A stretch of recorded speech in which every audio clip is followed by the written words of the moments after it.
बिस्मिल्लाहिर्रहमानिर्रहीम, अस्सलामुअलैकुम, good morning and welcome to morning with Jugal. Viewers, आप सबको बहुत बहुत मुबारक हो। कल एक बहुत ही हिस्टोरिकल डे था। माशाल्लाह माशाल्लाह माशाल्लाह, पाकिस्तान ने पहली दफ़ा in the history of Pakistan and India cricket Pakistan को किसी भी वर्ल्ड कप में हरा दिया। ये एक बहुत बड़ी बात है। हमारी एज अ टीम हमेशा से ये ख्वाहिश थी कि वर्ल्ड कप में इंडिया को हमने ज़रूर हराना है एट सम पॉइंट और द अदर। और पहले ही मैच में क्या बात है हमारी टीम की। हमारे वैसे तो पूरी टीम जो है उनकी टीम पे भारी पड़ गई, बट हमारे दो प्लेयर्स जो हैं उनकी पूरी टीम पे भारी पड़ गए। वैसे तो सबको ही पता है स्कोर, बट 151 for 7 इंडिया का स्कोर था एंड 152 for 0 पाकिस्तान का स्कोर था।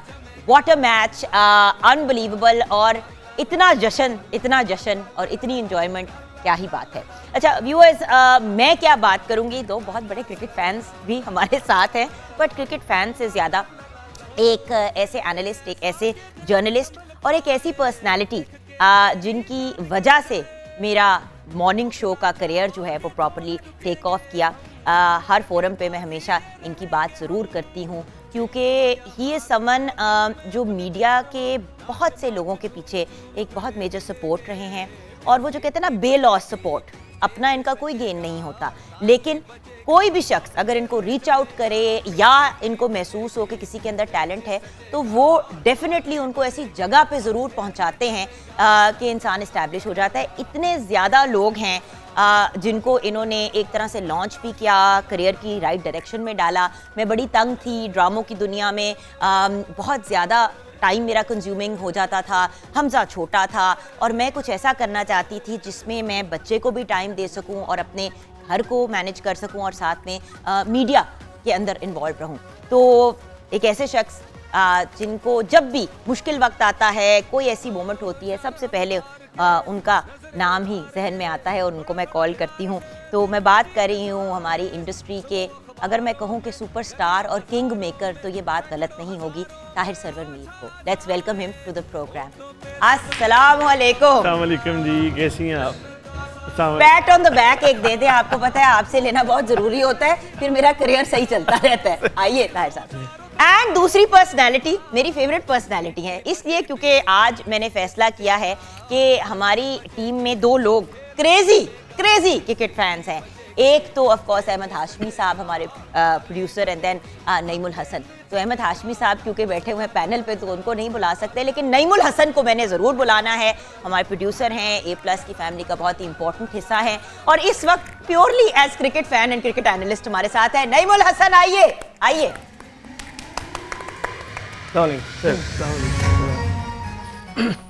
हम दोनों के लिए बहुत बड़ा ऑनर है कि हम आपके साथ स्टेज शेयर कर रहे हैं। अरे आपके साथ स्टेज करना मेरे लिए भी बड़ा ऑनर है। ऐसा और आप इतना बोली हैं, मुझे लगा आज मेरा उर्स है। अल्लाह माफी दे, बट नहीं ताहिर साहब, देखिए जो जिसको पुश देता है इन द राइट डायरेक्शन। आपको याद है मैं एक जगह पे कर रही थी मॉर्निंग शो और आपने मुझसे बात की कि अब कराची शिफ्ट हो जाओगी, और मैंने आपको बताया कि मेरी बहुत close family member last stage. असल में मैंने ना जिस ग्रुप में था, मैंने अपना शो बचाया था। एक बहुत ही इनकॉम्पिटेंट एक होस्ट जो है वो उस पर उनकी निगाह थी, और हमने उनका इंटरव्यू भी किया था। तो फिर मैंने इंटरव्यू में जो मालकान थे साबित किया कि ये वो उस तरह से नहीं है। उन्होंने कह दिया कि जी मैंने कथक भी सीखा हुआ। तो मैं तो कथक के नाल बहुत बैठा हूँ जिंदगी। अच्छा, हमने अब बात करनी है क्रिकेट की ब्रेक के बाद। कल का मैच ऑब्वियसली हम सब ने बड़े शौक से देखा, लेकिन मेरी क्या क्रिकेट नॉलेज होगी जो इनकी होगी। वैसे तो हर कोई कहता है कि ताहिर सरवर मीर जो है वो क्रिकेट मतलब वो शोबिज के एनालिस्ट है। वैसे मैं अगर कहूँ कि ताहिर सरवर मीर जो है वो जिंदगी के बहुत बड़े एनालिस्ट हैं और एक फिलोसोफर है, तो ये गलत बात नहीं होगी। और इनकी जो थियरीज और फिलोसफी होती है ना, वो हमेशा राइट डगर पे ही पहुंचती है। और आपने जो भी प्रेडिक्शंस किए, मैंने उनको सच होते हुए अपनी आंखों से देखा है, अपनी लाइफ में भी और दूसरों के भी। तो ब्रेक की तरफ जाएंगे। ब्रेक के बाद जब वापस आएंगे तो हमारे पास क्लिप्स भी हैं कल के मैच की, जिन्होंने नहीं देखा बहुत बुरी बात है, आपने नहीं देखा, लेकिन अब हम साथ मिलके देख लेंगे फिर से ब्रेक के बाद।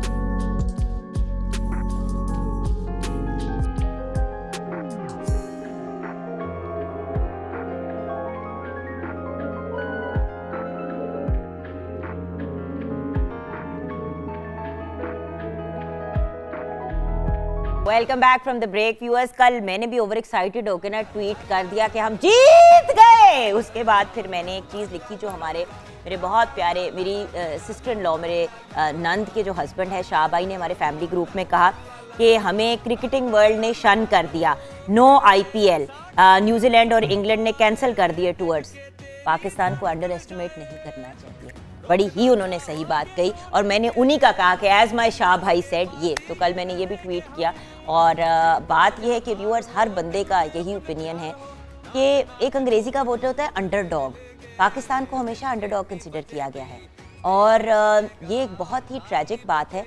आप जब टैलेंटेड लोगों को इनकरेज करते हैं, पुश करते हैं, सपोर्ट करते हैं तो वो और उभर के बाहर निकलते हैं। लेकिन पता नहीं क्यों इंटरनेशनल कम्युनिटी हमें दबाने में ही लगी होती है। लेकिन हम जीत गए। तो अर साहब, टेक्निकली आपसे बात करनी बनती है लेकिन नईमुल हसन की एक्साइटमेंट अनकंट्रोलेबल है। निम्मू, जो मैं आपको प्यार से बुलाती हूँ, निम्मू जी क्या कहेंगे आप? बस ये बड़ी खुशी है कि पाकिस्तान इंडिया से जीता है। आप अभी इतने खुश नहीं लग रहे जितने आप लग रहे थे। हाँ, नहीं, मैं अभी आपको बताता हूँ कि किसी भी वर्ल्ड कप में हम बड़े अरसे से सोच रहे थे कि हम जीतेंगे, तो अल्लाह का बड़ा शुक्र है कि हम जीते। क्योंकि 90 मैं तो 92 से वॉच करता आ रहा हूँ। 92 वर्ल्ड कप जब पाकिस्तान जीता था उसमें भी पाकिस्तान इंडिया से हारा था। तो वो जितने भी उसके बाद T20 के वर्ल्ड कप हुए, ODI के हुए, वनडे इंटरनेशनल, जैसे वो कहते हैं ना, आई डोंट यूज इट, मुझे नहुसत चल रही थी कि हाँ हम जीत ही नहीं। जब इंडिया पाकिस्तान का होता था, इंडिया कहता था और हम लोग इंजमामुल हक कह रहे थे कि 29 साल तो उन्होंने इंतजार किया है या उन्होंने अपनी जिंदगी में देखा है। ये बिल्कुल ठीक कह रहे हैं कि 92 के बाद जो है ये मौका आया और फिर इंडिया से फिर जीत हो तो वो खुशी दुबाला हो जाती है। बिल्कुल। और दूसरी बात ये कि इतनी बड़ी जीत कि आपने इतना बड़ा मैच जीता है कि लाइक 10 विकेटों से मैच जीता है, ओपन आपकी पूरा कर गई, ओपनिंग स्टैंड, मतलब ओपन को भी नहीं तोड़ पाए वो, जबकि उनका बॉलिंग अटैक बहुत बड़ा बॉलिंग अटैक, जिससे पाकिस्तान डर रहा था कि पाकिस्तान शायद बड़ा घबरा के खेल रहा था कि कोई भी कुछ भी हो सकता है। लेकिन सरप्राइज, बहुत बड़ा सरप्राइज, 2 लोग भारी पड़ गए। वैसे तो पूरी टीम को क्रेडिट जाता है। व्यूअर्स देखें, टीम एफर्ट के बगैर कुछ नहीं हो सकता, बट हर बंदा हर जगह वो आ रहा है ना कि कितने आदमी थे सर, 2 आदमी ये हर जगह वो बार-बार। और आपका जो बॉलिंग अटैक था, लाइक शाहीन शाह अफरीदी, उसने कमाल कर दिया। लाइक फर्स्ट ओवर में उसने इतनी बड़ी, जो प्लेयर थे रोहित शर्मा, जिनसे हमें जो अकेले ही खड़े होकर 150 और 200 कर देते हैं, तो उनको पहली बॉल पे ही आउट कर दिया। अनुष्का शर्मा की मीम्स देखिए जमीन पे बैठ के रो रही है वो, तो इतने हम लोग फनी है ना, मीम्स पे मीम्स बनी जा रही है, मीम्स पे मीम्स बनी जा रही है। तो हम लोग बड़े एक्साइटेड हैं, रात से ही बहुत एक्साइटेड है। नींद, मतलब आप यकीन करें कि मैच तक रात के 1:30 बजे आपने मुझे तो काम का मैसेज कर दिया। मैंने कहा नईम को नींद नहीं आ रही क्योंकि वो इतना एक्साइटेड हुआ। कल मैं उठा, बहुत जल्दी उठ गया, और वो जो घंटे थे ना, 5-6 घंटे मैच शुरू होने से पहले, वो बड़े मुश्किल गुजर रहे थे कि यार कब मैच शुरू होगा और कब मतलब मैच देखेंगे हम। अच्छा, बड़े लोगों ने कल मैच शुरू में नहीं देखा। पहले मतलब थोड़ी देर जो है ना, घंटा डेढ़ किसी ने देखा, उन्होंने कहा रहने दो, क्या मतलब a lot of people thought कि शायद नहीं जीतेंगे क्योंकि हर बार हारते हैं, और फिर एकदम से लोग एक्टिव हो गए। ज्यादा लोगों में आप भी शामिल थी? नहीं, ऐसे ना कहे। वैसे इमरान खान साहब ने, वजीर आजम साहब ने पहले दुआ भी दी थी और ये पेशीन गोई भी की थी कि पाकिस्तान जीतेगा इंशाल्लाह, और वो जीता भी। बिल्कुल ऐसे, बिल्कुल ऐसे। अच्छा, प्लेयर्स, किन प्लेयर्स की performance out of the ordinary? सबसे पहले, क्योंकि सबसे पहले तो प्रेशर उन पे आ गया था जब हम टॉस जीते। जब हमने टॉस जीता मैच का, तो बड़ा कॉन्फिडेंट था वो। जब टॉस पे खड़े थे तो बाबर आजम बड़े कॉन्फिडेंट ले गए, बहुत कॉन्फिडेंट उन्होंने होके कहा कि हम पहले बॉल करेंगे, और बॉलिंग की, क्योंकि विकेट ऐसी थी, क्योंकि पहले आप बॉल ही करते थे, बच रहे थे आप। हमारी यही था, उसने भी कहा कि अगर कोहली ने भी कहा कि अगर मैं भी जीतता तो मैं भी पहले बॉल करता, तो उन्होंने फिर एक्सेप्ट किया, उन्होंने फिर पहले बैटिंग की। वो करके देन जब अफरीदी का स्टार्ट हुआ, मैच हुआ स्टार्ट, तो शाहीन शाह अफरीदी जैसे अटैक किए, मैं तो हैरान था कि इतना कॉन्फिडेंट। पाकिस्तान की पूरी टीम कल बड़ी कॉन्फिडेंट थी। जब ये दोनों ओपन पे आए हैं, बाबर और रिजवान, ये इतनी अच्छी शॉट्स खेल रहे थे, इतना कॉन्फिडेंट खेल रहे थे, हमें लग रहा था कि हम नहीं आउट होंगे। मगर एक बात तो बनती है, अगर इमरान खान साहब हमारे प्राइम मिनिस्टर हों और हम ना जीते इंडिया के अगेंस्ट, तो फिर ये प्रॉब्लम है। देखिए, खान साहब तो फिर खान साहब है ना, आई मीन क्रिकेट किंग।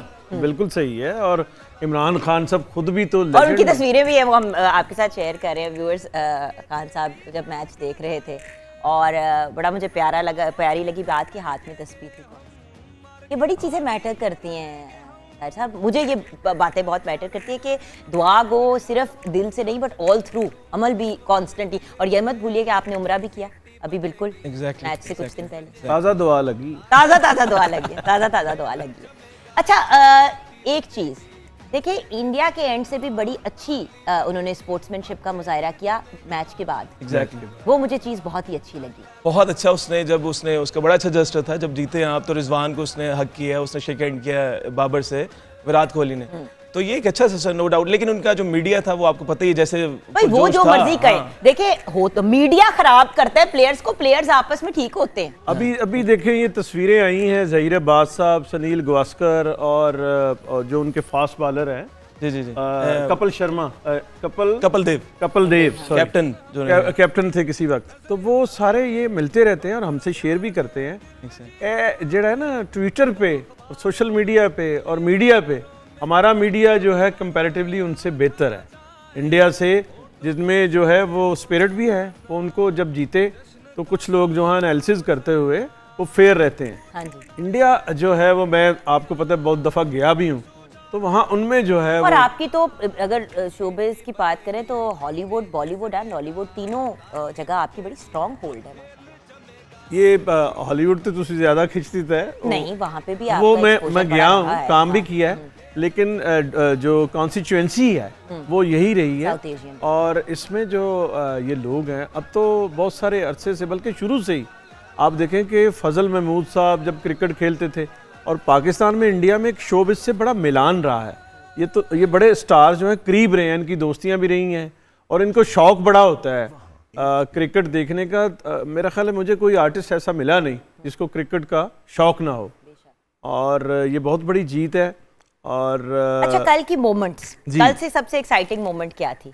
आपके लिए तो पूरा मैच ही बड़ा एक्साइटिंग था, लेकिन नहीं, मेरे पास तो हजारों मोमेंट्स हैं, आप पूछ सकती हैं।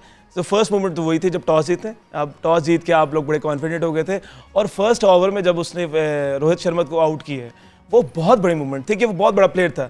हमारे साथ जब 2019 में जब एशिया कप हुआ है, तो तब भी ये था मसला था, रोहित शर्मा तब भी नहीं चल पाए थे हमारे खिलाफ, तब मोहम्मद आमिर थे, उन्होंने आउट किया था।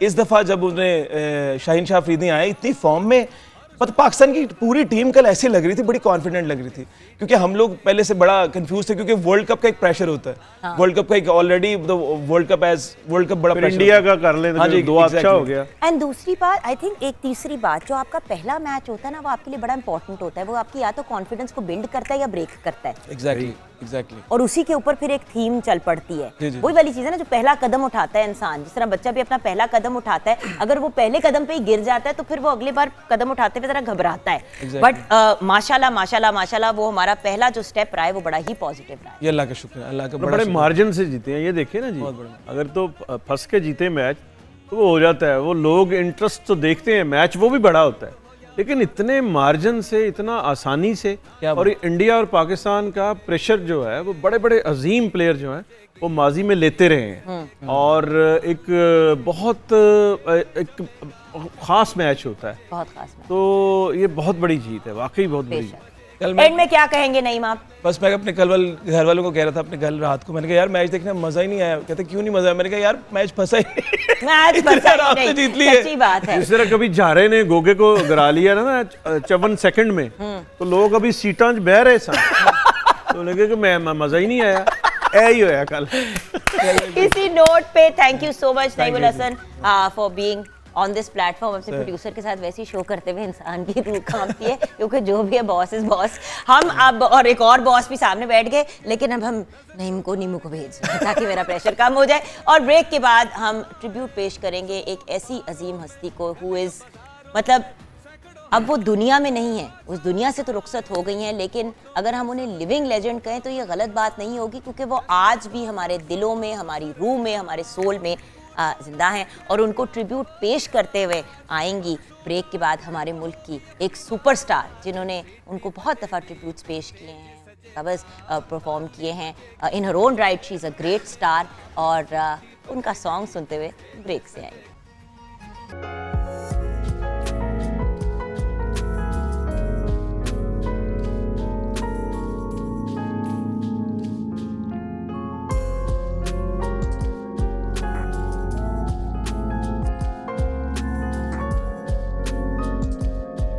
क्या बात है, absolutely beautiful. absolutely beautiful tribute by the absolutely gorgeous Humaira Arshad. Assalamu alaikum. हसीना, वालेकुम अस्सलाम, कैसी हैं आप?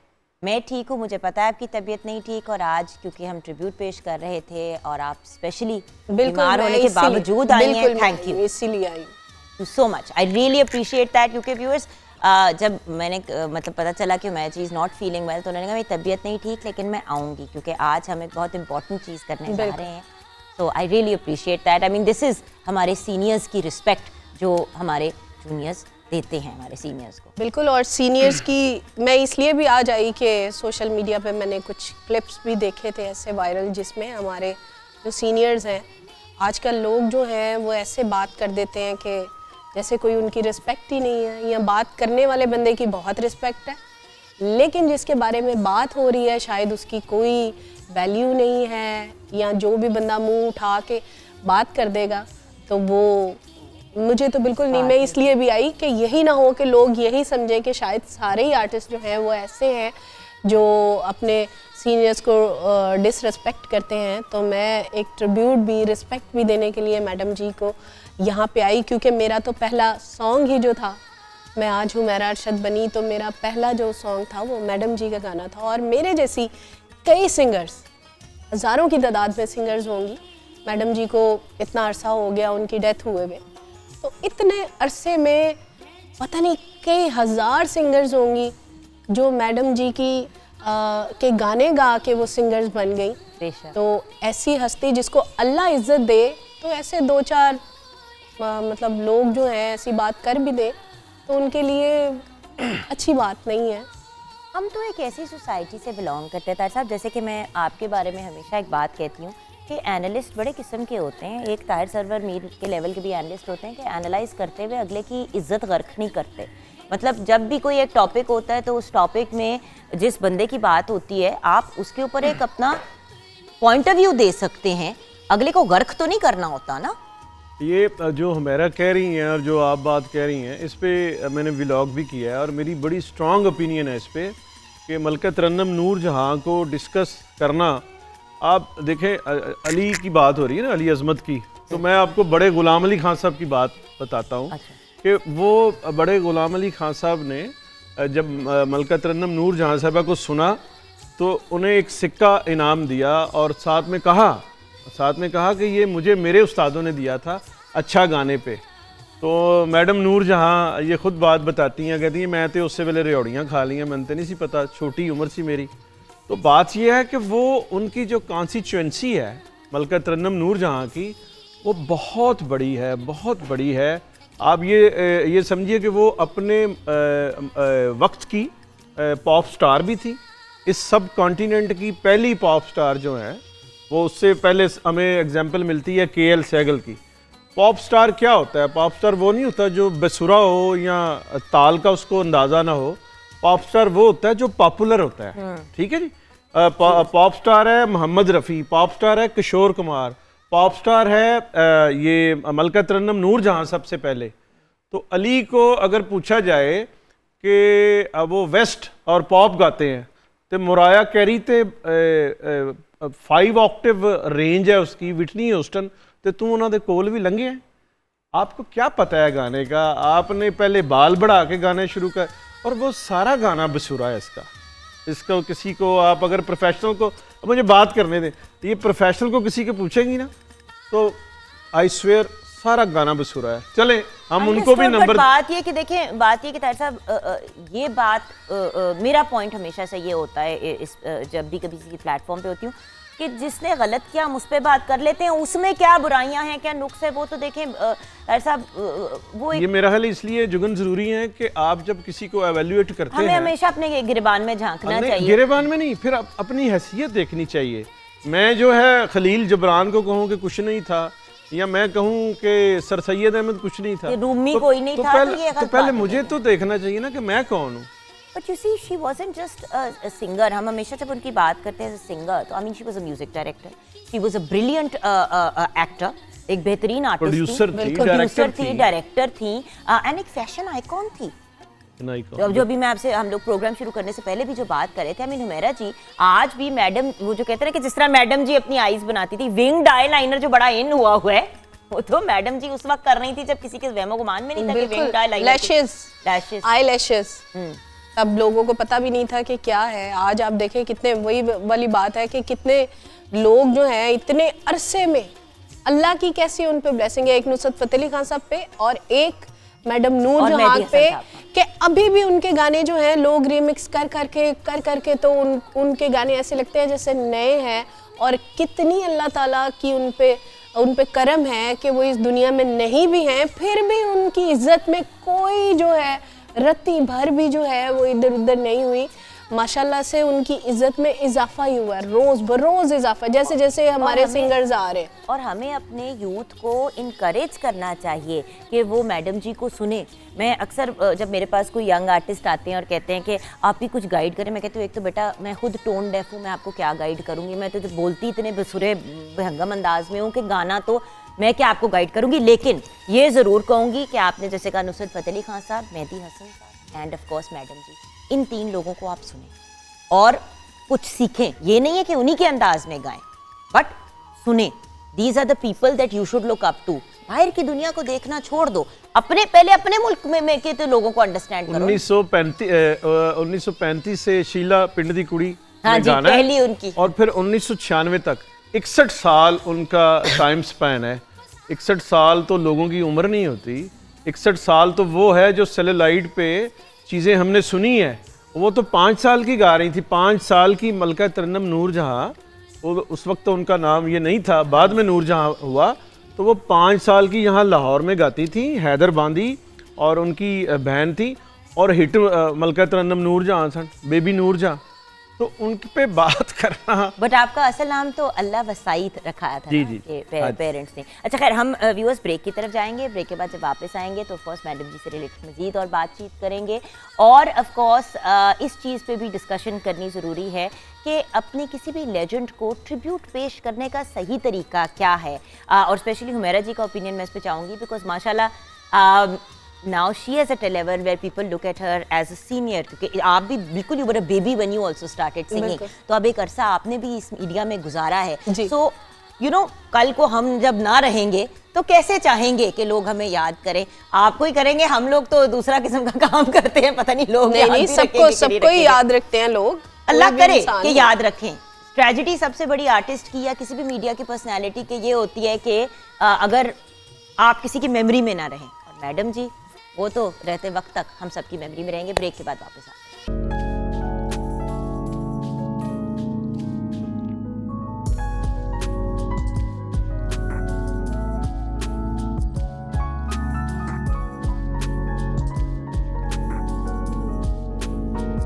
बेशक बेशक माँ माँ होती है, और मैडम जी की फैमिली लाइफ की अगर बात करें तो बड़े कम आर्टिस्ट होते हैं जो इस लेवल के फेम को अचीव करके अपने घर को और अपने काम को साथ लेके चले, लेकिन मैडम जी ने ये हर लेवल पे प्रूव किया। और अगर आप देखें तो उनके जो ग्रैंड चिल्ड्रन भी हैं, जो सारे मतलब बहुत ज़्यादा आज भी उनसे मोहब्बत और इश्क करते हैं। और अहमद अली भट्ट जो हैं वो तो वैसे ही हम सब की फैमिली का हिस्सा हैं, और मेरी क्योंकि अहमद से बचपन की दोस्ती है, और दिल्ले हुमा साहिबा, हुमा खाला मेरी अम्मी की क्लास फेलो थी, तो एक उनके साथ वैसे ही बड़ा करीबी फैमिली का ताल्लुक़ है। तो आप एक बहुत स्ट्रिक्ट मदर थी, लेकिन बहुत प्यार करने वाली। वो जो कहते हैं ना कि देखो शेर की आँख, क्या है वो, खिलाओ सोने का नवाला, देखो शेर की आँख से। और मैडम जी जेन्युइनली एक ऐसी पर्सनैलिटी हैं, थी कहते हुए अजीब लगता है, क्योंकि हमारे लिए तो थी, हैं, हमेशा रहेंगी। और ऐसे आर्टिस्ट जो हैं उनके, बल्कि मैडम जी की जो बेटियों ने एक उनके लिए ट्रिब्यूट पेश किया है, वो भी आइए देखते हैं। क्या खूबसूरत पर्सनालिटी, और माशाल्लाह माशाल्लाह मैडम की जी के बच्चे भी बड़े हसीन हैं, मतलब पूरा ख़ानदान आगे जो मैडम जी के बच्चे और फिर उनके grandchildren, all beautiful, talented, brilliant young people. अल्लाह ताला उनके पूरे ख़ानदान को अपने हिफ्ज़ व अमान में रखे और उनको लंबी सेहत वाली ज़िंदगी करे और सब कामयाब रहे। हम ब्रेक की तरफ जाएंगे, ब्रेक के बाद जब वापस आएंगे तो मैडम जी के अर्ली ईयर्स पे बात करेंगे जब उन्होंने अपना करियर स्टार्ट किया और फिर एक जर्नी को आगे लेके चलेंगे।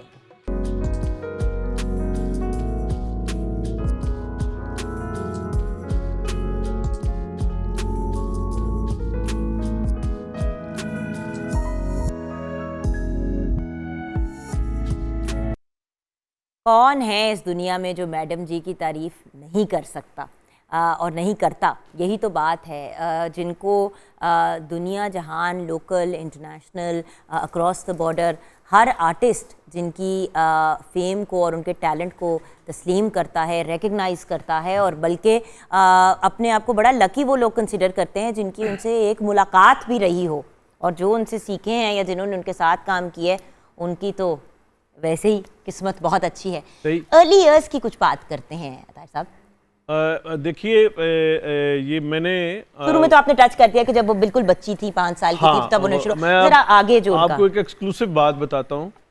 जो गामे खान साहब इनके उस्ताद थे, गुलाम मोहम्मद साहब, उन्हें मैंने पूछा कि मलका तरन्नुम नूर जहाँ को और आपसे मुलाकात कब हुई, तो उन्होंने कहा कि 4 दिन की थी मलका तरन्नुम नूर जहाँ साहिबा, और इनको इनके जो माँ बाप थे वो लेके जा रहे थे बुल्ले शाह के मज़ार पे।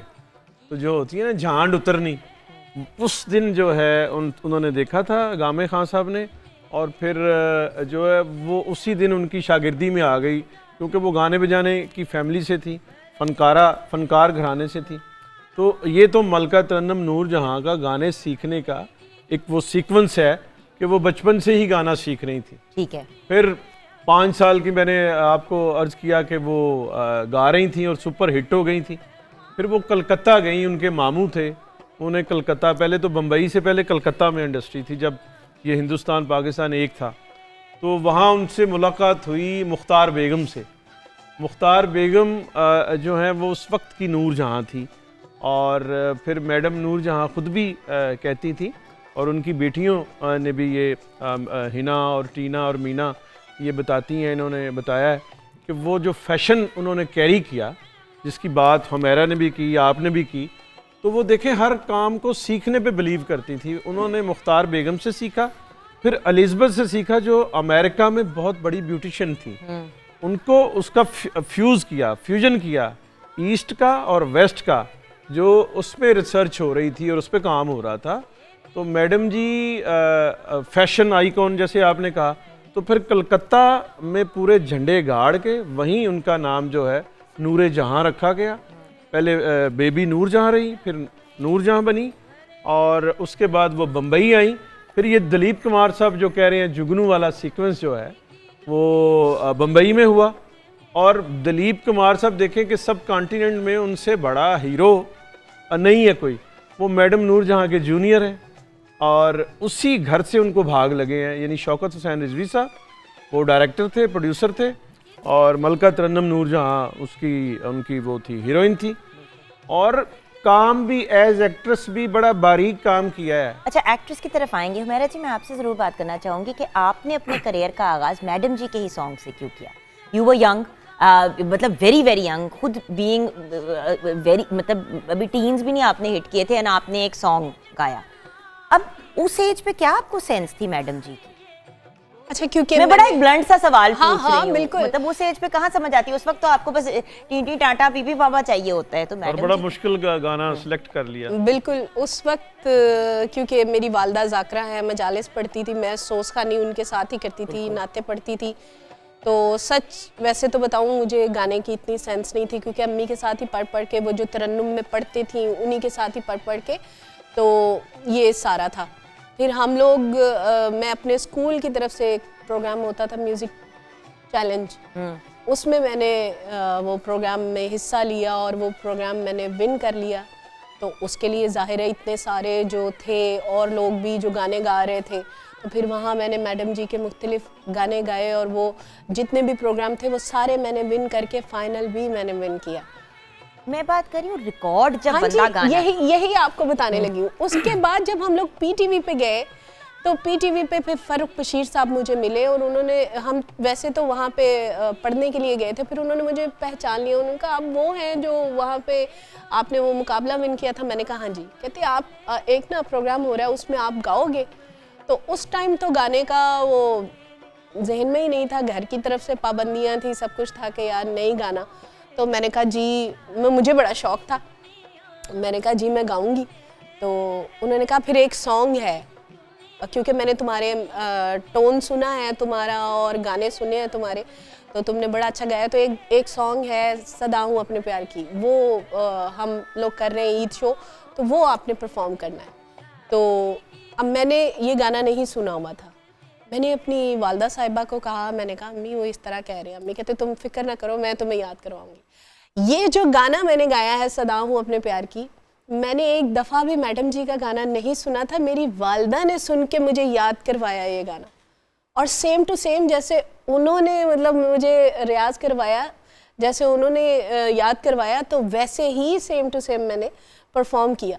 तो उस टाइम जो ये गाना था तो मैं नहीं सोच सकती थी, क्योंकि बहुत, मैं तो बिल्कुल, मेरा पहला प्रोग्राम था, बहुत सारे आर्टिस्ट थे उसमें, जो बड़े बड़े आर्टिस्ट थे। और वैसे भी हमारी इंडस्ट्री अनफॉर्चुनेटली जो हमारे बच्चे या चाइल्ड स्टार्स होते हैं उनको को खास सीरियसली नहीं लेती है, बड़ी एक अनफॉर्चुनेट बात है। और आज भी मैं देखती हूँ कि जो हमारा यंग बच्चा आता है ना, ज़रा थोड़ा सा पक्की उम्र का बंदा हो तो वो थोड़ा सा फिर भी ज़रा एटीट्यूड या वो कर लेता है, यंग बच्चा तो आता है वो वैसे इतना डरा हुआ होता है और उसका कीमा निकालते हैं इंडस्ट्री वाले। सही बात है, ऐसे ही। तो मैं भी जब वहाँ पे बैठी हुई थी तो जो भी आर्टिस्ट आ रहे थे वो कह रहे थे ये कौन है, ये जी नई सिंगर है, कौन सा गाना गा रही है, सदा हूँ अपने प्यार की। और नहीं नहीं नहीं अनु रहने दो, पहले सानू रिकॉर्ड कर लो, है बड़ा मुश्किल गाना है, बड़ा टाइम लगेगा, बड़ा टाइम लगेगा। उस वक्त तो एक ही दफा में करना होता था रिकॉर्ड। तो सुबह से मैं गई हुई थी, मेरा पहला एक्सपीरियंस था, मैं सुबह से गई हुई थी, मेरे सामने सारे सुपरस्टार जैसे इब्रारुल हक, फरिया परवेज, अहमद अली खान, पता नहीं कौन कौन, सायरा नसीम जी, पता छोटी सी एक सारे जान थे बैठी हुई वेट करी जा रही और है। मैं देख रही थी और मैं डरी हुई थी कि कभी मैंने सोचा भी नहीं था भाई मैं इतने बड़े स्टार्स के मैं बैठ जाऊंगी और गाना गाऊंगी। और वो उनकी जो बातें थी ना, ओ यार बड़ा टाइम लगेगा, ओ यार नहीं है, वो ये वो इतना मैं हो गई एग्रेसिव सुन के। और ये भी एक मतलब लगा लें कि एक मेरी लाइफ के लिए, मेरे लिए ये हिस्ट्री है कि ये एक गाना मैंने एक ही टेक में गाया हुआ। वाह वाओ, बहुत क्या बात। उस टाइम मेरे जहन में इतना मैं थी, सुन के, क्योंकि सुबह से मैं गई हुई थी कोई 10-11 बजे और रात के 1-2 बजे मेरा आया, तो वो मैं कर के ना कि उनकी बातें सुन के कि ये कह रहे हैं। गुस्से में ही गाया कर। मैं गुस्से में जो है मैंने गा दिया। तो मैंने एक बात देखी है कि क्योंकि हुमैरा को मैंने पर्सनली भी देखा है कि लोगों ने जनरली भी कोई भी कामयाब जब खातून आगे बढ़ रही होती है ना, तो लोग टांग खींचने की कोशिश करते हैं। और अफसोस की बात यह भी है कि सबसे ज़्यादा ख़वातीन ही करती हैं। अब तो खैर हम ये भी देख रहे हैं कि मर्द हज़रात भी अब पीछे नहीं रहते, लेकिन उस स्टेज पे सबसे ज़्यादा ख़वातीन ही अगले को पुश कर रही होती हैं पीछे, जबकि हमें एक दूसरे को इनकरेज करना चाहिए, एक दूसरे की सपोर्ट के साथ ही हम आगे बढ़ेंगे ना। लेकिन यहाँ ब्रेक की तरफ जाएंगे, ब्रेक के बाद जब वापस आएंगे तो मैडम जी के फिल्म करियर पे हम बात करेंगे, ताहिर साहब हमें गाइड करेंगे ब्रेक के बाद।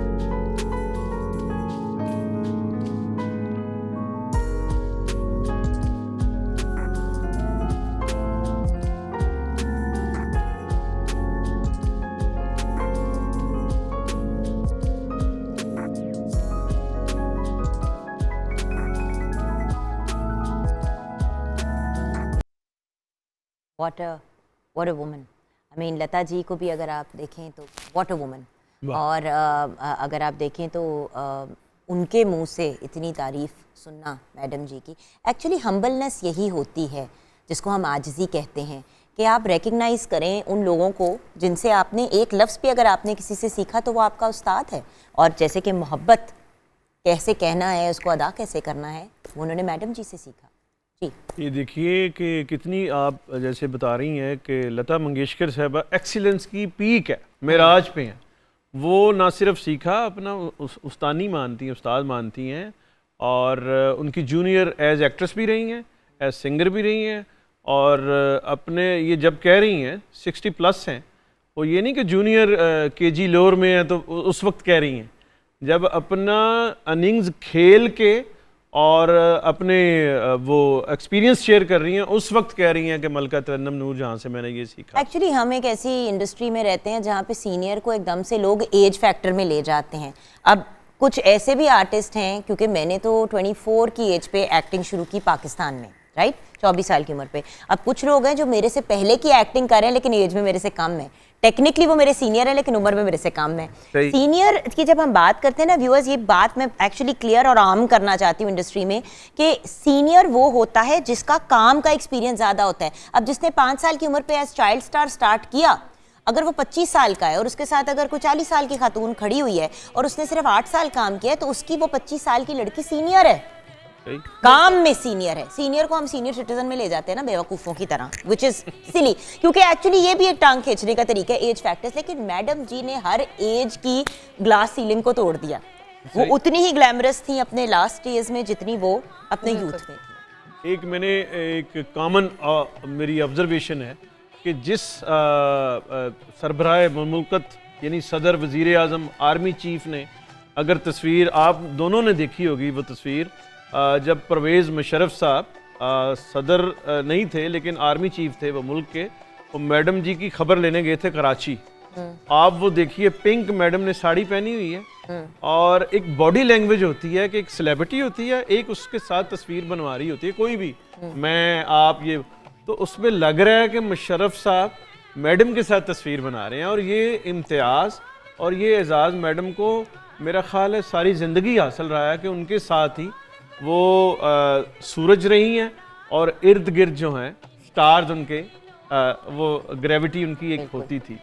और मैडम नूरजहां वाकई पिछले मिलेनियम की और इस मिलेनियम जो आगे चलना है उसकी आर्टिस्ट हैं। और मैडम दोबारा इतनी मल्टी डायमेंशनल टैलेंटेड आर्टिस्ट। अच्छा सर, उनके फिल्म करियर के बारे में आप बात करने लगे थे ब्रेक से पहले, मैं चाहूँगी उस पर हम थोड़ी सी बात करें। देखिए उनका करियर, जैसे मैं अर्ज कर रहा हूँ कि कलकत्ता और फिर बम्बई में, वो तो अलग है, यानी 47 से पहले, क्योंकि आपने 1000 से ज़्यादा गीत तो गाए हैं फिल्मों के लिए। कई हज़ार जी, कई हज़ार, कई हज़ार गाने हैं, क्योंकि मैडम का एक एवरेज रही है, आप ये समझिए कि 30 से 40 साल एवरेज मैडम की रही है कि सातों के सातों गाने जो हैं वो मैडम नूरजहां के होते थे।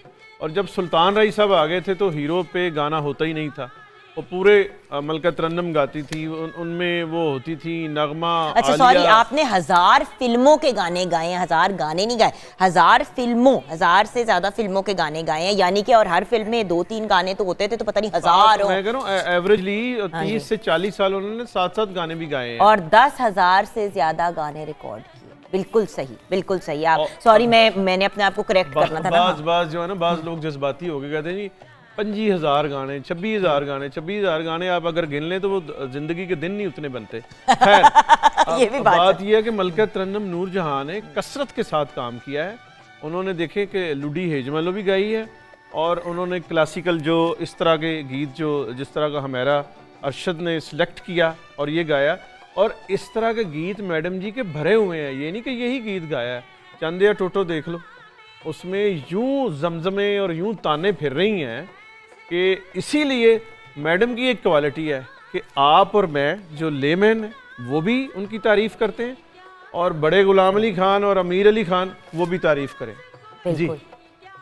तो यहाँ पे हम ब्रेक की तरफ चलते हैं। ब्रेक के बाद जब वापस आएंगे तो मेरा जी आपसे भी हमने ऑफ किस एंड बिकॉज देखो you are also a style icon, तो एज अ स्टाइल आइकॉन आपका ज़रूर ओपिनियन लेना चाहूँगी मैडम जी के बारे में जी। उनकी साड़ी, उनका एक अंदाज, लोग अपना स्टाइल बार बार चेंज करते रहते हैं, उन्होंने अपने आप को एक तरह से मेंटेन रखा, right till her and improvements करती रहती थी, लेकिन एक उनकी लुक थी, हाँ, जो उन पे ही सूट करती थी, उन पे ही सूट करती थी। उस पर हम बात करेंगे ब्रेक के बाद।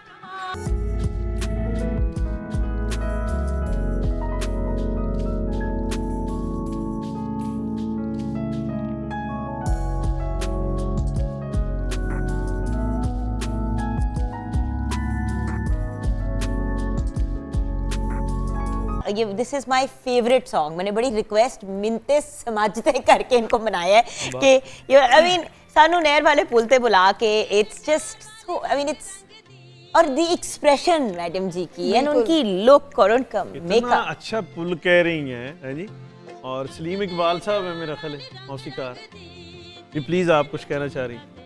मैं कह रही हूँ कि मतलब कि एक मैंने मैडम जी को ही देखा है, बहुत से मैंने सिंगर्स देखे हैं कि वो जो लफ्ज़ कह रहे होते हैं उनके एक्सप्रेशन भी वही होते हैं। वाह। ये एक बड़ी बात होती है, नहीं तो लोग कह कुछ रहे होते हैं लेकिन उनके एक्सप्रेशन जो हैं वो कुछ हो रहे होते हैं। तो मैडम जी की मुझे तो सबसे प्यारी ये बात लगती है कि जिस तरह का सॉन्ग, जिस तरह का वर्ड वो कह रही होती हैं, वही वाली चीज़ जो है वो उनमें आ रही होती है। ऐसे तो कोई, मेरा नहीं ख्याल कि कोई हीरोइन भी होगी जो कोई इस तरह अदायगी कर सकती होगी जिस तरह मैडम जी नेचुरल जो है वो करती हैं। अच्छा, वैसे ये क्या, अब आपने देखा है आजकल तो बिल्कुल लोग नहीं बॉदर करते, मतलब तलफ़ुज़ ठीक करना। देखिए मेरा अपना तलफ़ुज़ बहुत ख़राब है, मैं मानती हूँ ये बात, और मैं ओपनली एडमिट करती हूँ कि वो अंग्रेजी है ना लैंग्वेज, असल में आप अंग्रेजी मीडियम है, अंग्रेजी वो सिखाया ही बचपन लेकिन में उर्दू गया भी आपकी अच्छी है। अब। और इसका क्रेडिट मैं हमेशा पाकिस्तान टेलीविजन नेटवर्क को देती हूँ, कैसर शरीफ साहब को देती हूँ, तो इन्होंने जूते मार मार के सीधा किया मुझे। पीटीवी जो है ना, नाप तोल का अशारी निज़ाम, वहाँ बहुत ये स्टैंडर्ड जो है इसका ख्याल भी रखा गया। और बहुत तरीके से सिखा। अच्छा जुगन, ये जो जब मलका तरन्नुम नूर जहाँ गाती थी और गा रही थी, हम उस वक्त जो है काम कर रहे थे, स्टूडियोज़ में जाते थे, मैडम जी जो है वो छोटी हील पहनती थी, ज़्यादा हील नहीं पहनती थी, और वो उतार के जूता एक तरफ और खड़े होके माइक पे और पूरा नृत्य भाव के साथ, जैसे ये नहर वाले पुल पे किस तरह से कह रही हैं, तो इसी तरह पंजाबी में गाया, लेकिन इतनी खूबसूरती से गाया। उर्दू भी कमाल गाया। क्रैशनेस नहीं थी उनकी आवाज़ में, वो जो एक होता है ना, एक अजीब खराखपन आता है जब कभी कभी लोग पंजाबी में गाते। इनका जो स्कूल ऑफ थॉट है ना जी, इसमें कहते हैं कि मुख बिलास, यानी कि गाते हुए चेहरा जो है वो बिगाड़ती नहीं थी। ये मैंने सुना है इनके उस्ताद से, उस्ताद गुलाम अहमद साहब से, कि मैंने कहा ना कि मलका तरन्नुम नूर जहाँ साहिबा को आपने क्या सिखाया, तो उन्होंने कहा जी बेसिक तो ये कि भाई मुख बिलास का गाना सिखाया है, कि गाना गाते हुए भी आकार कन्वे हो, लहजा, सुर और मुंह भी जो है प्यारा लगे। तो मलका तरन्नुम साहिबा का ये स्कूल ऑफ थॉट था। अच्छा, उनकी खूबसूरती ये तो हर कोई दाद देता है और हर इंसान कहता है कि she was absolutely beautiful, and then माशाल्लाह उनके बच्चे भी खूब हसीन, माशाल्लाह। बट उनकी फैशन के पॉइंट ऑफ व्यू से क्या कहो, because you are also a very fashion conscious person. मैंने जैसे कहा कि मुझे तो उनका मेकअप, उनका हेयर स्टाइल, उनका जो सेंस था अपनी साड़ियों के मामले में, इतनी खूबसूरत साड़ियाँ मैंने कभी किसी को पहने हुए नहीं देखी। हालांकि बहुत से लोग जो हैं वो साड़ी पहनते हैं, ना इतनी खूबसूरत किसी को लगी देखी पाकिस्तान में, और ना ही मैंने किसी की ऐसी सेंस देखी कि जितना प्यारा उन्होंने, और जिस तरह का कुछ पहना है उसी तरह का मेकअप और उसी तरह का लगना जो है ना, रच बस जाना किसी चीज़ में, ये बड़े कम लोग लेकिन आर्टिस्ट के लिए ग्रूमिंग कितनी इंपॉर्टेंट है आजकल। तो लोग मैंने एक्चुअली ऐसे देखे हैं कि लिटरली सोए पे उठ के आ जाते हैं सेट के ऊपर, और मैं हैरान हो जाती हूँ कि यार अपने काम में प्राइड भी तो एक चीज़ होती है, शायद क्योंकि हमें आदत है madam ji as an icon की, तो जब हम उनकी तरफ देखते हैं और फिर बाकी आर्टिस्ट को देखते हैं कि बिल्कुल जैसे सोए हुए अंदाज में जॉगरों में आगे वो वाला जो एक होता है, क्या कहोगे इसके बारे में? अब देखिए, मैं तो समझती हूँ कि आर्टिस्ट की ग्रूमिंग जो है वक्त के साथ साथ होनी चाहिए। ये जो बिल्कुल अपनी ग्रूमिंग छोड़ देते हैं, और अल्लाह इज़्ज़त तो दे देता है, उसको संभालना जो है वो सबसे मुश्किल चीज़ होती है। कि आपको फेम मिल गया, अब आपको उस फेम को ले के आगे चलना जो है वो कैसे है, ये बहुत कम लोगों को इस चीज़ की सेंस आती है। कि ज़रूरी नहीं है कि आप अगर पुराने ज़माने के ख़यालात के मालिक हैं तो आप समझे कि सारी दुनिया ही जो है वो उन्हीं ख़यालात की मालिक है। नहीं, ऐसे नहीं हो सकता। तो ग्रूमिंग बहुत ज़रूरी है आर्टिस्टों में, सिंगर्स में, क्योंकि अब वो दौर नहीं रहा जब आर्टिस्ट या सिंगर जो था वो बैक पे था। अब तो आप सोशल मीडिया पे भी हैं, अब आप टीवी पे भी हैं, अब आप हर जगह पे हैं। और बाय द वे यहाँ पे मैं एक बात पॉइंट आउट करूँगी व्यूअर्स, एक बहुत अच्छी चीज़ हुई है मीडिया में कि फैट शेमिंग और वज़न और ये सब चीज़ें अब नहीं मैटर करती। सिर्फ एक रिक्वायरमेंट होती है कि जब स्क्रीन पे आएँ तो एक एफर्ट करें, चाहे आपका 100 किलो वज़न है या आपका 40 किलो वज़न है। बात हम जब ग्रूमिंग की करते हैं तो हम ये नहीं कह रहे कि बिल्कुल एक ट्विग के साइज़ का होना चाहिए, बट और अपने काम के साथ सिंसियर। मैडम जी की तो ये बात रिनाउन है, आप कभी पीटीवी में जाएं, मैडम जी की बड़ी खूबसूरत तस्वीरें लगी हुई हैं, और जिन लोगों ने, जो कुछ पुराने लोग हैं, उनसे अगर आप बात करें वो बहुत पर्टिकुलर थी। जब तक गाना परफेक्ट नहीं होता था, अगर उनको कह दिया है प्रोड्यूसर ने कि जी ये ठीक नहीं है, इतनी बड़ी आर्टिस्ट, प्रोड्यूसर्स भी उनके साथ जो है वो मुकाबला नहीं लगा सकते थे। अगर वो कहते थे मैडम जी ज़रा थोड़ा सा वो हो गया, वो फ़ौरन रीटेक कराती थी। और जब तक प्रोड्यूसर और वो खुद 100% मुतमईन नहीं होती थी, वो सॉन्ग रिलीज़ नहीं किया जाता था। ये बहुत बड़ी बात है व्यूअर्स, कि वो जो टरखाने वाला काम, अब तो ट्यूनर्स और 100,000 चीज़ें आ गई हैं तो चीज़ें हो जाती हैं। उस वक्त एक टेक में आपने पूरा गाना करना होता था, मार्जिन नहीं होती थी कि बीच में आप कट करें। सारी ज़िंदगी उन्होंने सीखा है और उस्ताद साथ थे और रियाज। और मैडम जी की बड़ी मशहूर बात है जो यूट्यूब पे भी है, कि बाजे को आप एक दिन छोड़ेंगे 21 दिन छोड़ता है आपको। एग्जैक्टली सो एक उनका सिलसिला हमेशा जारी रहता था अपनी प्रैक्टिस का और अपने रियाज का। हम ब्रेक की तरफ जाएंगे, ब्रेक के बाद जब वापस आएंगे तो हमारी बात को कंक्लूड करेंगे ताहिर साहब। एंड ऑफ कोर्स एक बहुत ही हसीन ट्रिब्यूट तैयार किया है मेरी प्यारी सी बहन ने, वो भी हम सुनेंगे।